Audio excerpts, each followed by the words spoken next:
2050 সাল। একদিন বল্টু রাস্তা দিয়ে হেঁটে যাচ্ছিল। রাস্তার পাশে দাঁড়িয়েছিল একদল বখাটেনি। বখাটেনি গুলো বল্টুকে দেখে তারা শীষ দিতে লাগলো।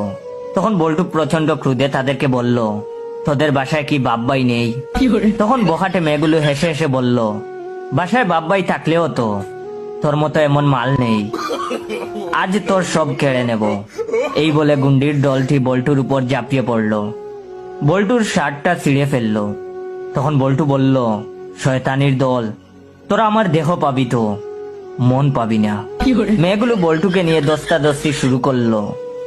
এর মধ্যেই এলাকার বিদ্রোহী নারী সানি লিওন এসে পড়লো আর সবাইকে ধমক দিয়ে বলতে লাগলো, আর একটা টুক্কা যদি এই ছেলেটার উপর পড়ে তাহলে তোদের সবাইকে জানে মেরে ফেলবো।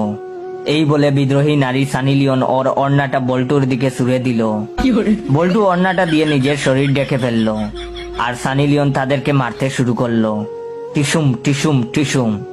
অবশেষে সানি লিওন সবাইকে মেরে বল্টুর কাছে এসে বলল, তোমার কিছু হয়নি তো? তখন বল্টু নিচু গলায় বলল, আপনি এখানে যথাসময়ে না আসলে আমার কি যে সর্বনাশ হতো।